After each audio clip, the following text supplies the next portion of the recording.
जंगल में एक शेर रहता था। उसके 4 सेवक थे, चील, भेड़िया, लोमड़ी और चीता। चील दूर दूर तक उड़कर समाचार लाती। चीता राजा का अंगरक्षक था, सदा उसके पीछे चलता। लोमड़ी शेर की सेक्रेटरी थी। भेड़िया गृह मंत्री था। उनका असली काम तो शेर की चापलूसी करना था। इस काम में चारों माहिर थे, इसलिए जंगल के दूसरे जानवर उन्हें चापलूस मंडली कहकर पुकारते थे। शेर शिकार करता, जितना खा सकता था खाता, बाकी अपने सेवकों के लिए छोड़ जाया करता था। उससे मजे में चारों का पेट भर जाता।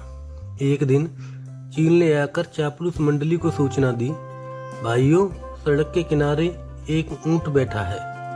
भेड़िया चौंका, ऊंट किसी काफिले से बिछड़ गया होगा। चीते ने जीभ चटकाई, हम शेर को उसका शिकार करने को राजी कर लें तो कई दिन दावत उड़ा सकते हैं। लोमड़ी ने घोषणा की, यह मेरा काम रहा। लोमड़ी शेर राजा के पास गई और अपनी जुबान में मिठास घोलकर बोली, महाराज, दूत ने खबर दी है कि एक ऊंट सड़क किनारे बैठा है। मैंने सुना है कि मनुष्य के पाले जानवर का मांस का स्वाद अलग ही होता है, बिल्कुल राजा महाराजाओं के काबिल। अगर आप आज्ञा दें तो आपके शिकार का ऐलान कर दूं। शेर लोमड़ी की मीठी बातों में आ गया और चापलूस मंडली के साथ चील द्वारा बताई जगह जा पहुंचा।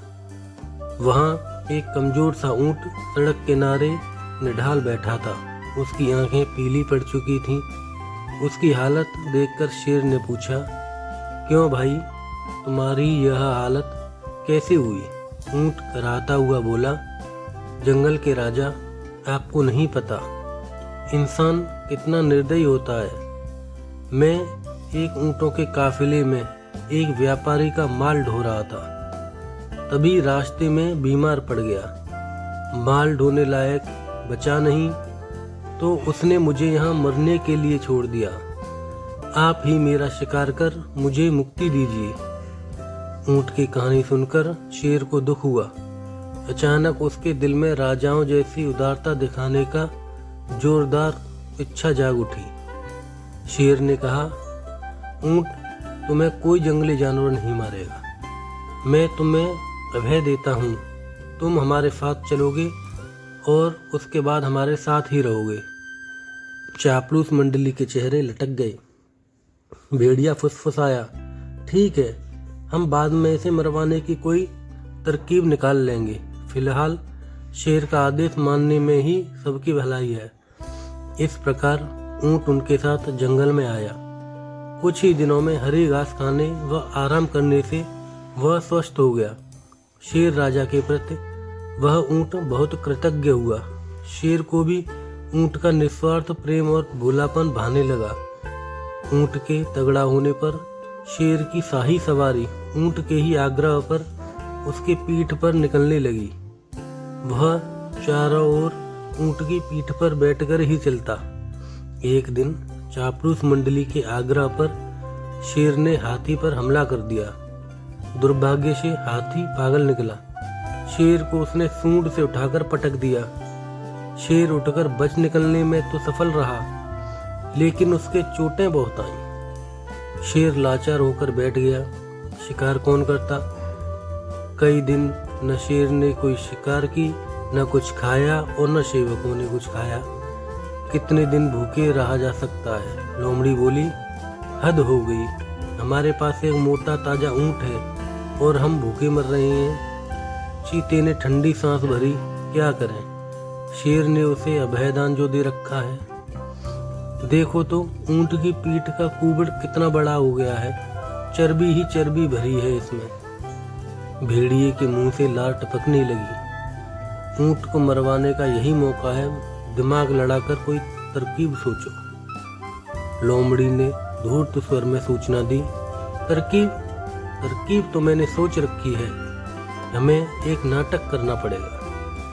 सब लोमड़ी की तरकीब सुनने लगे। योजना के अनुसार चापलूस मंडली शेर के पास गई। सबसे पहले चील बोली, महाराज, आपको भूखे पेट रहकर मरना मुझसे देखा नहीं जाता।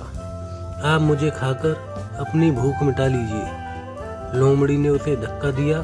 चल हट, तेरा मांस तो महाराज के दांतों में फंसकर रह जाएगा।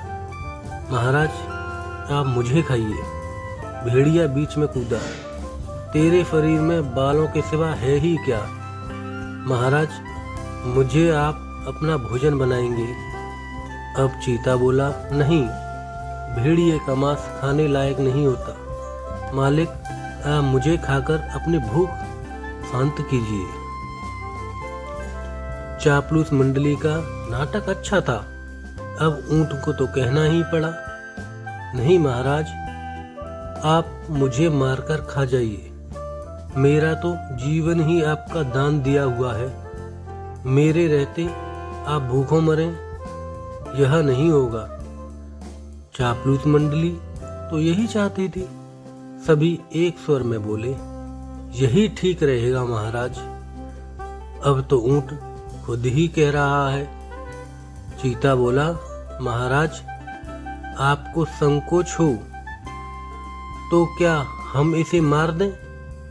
चीता व भेड़िया एक साथ ऊंट पर टूट पड़े और ऊंट मारा गया।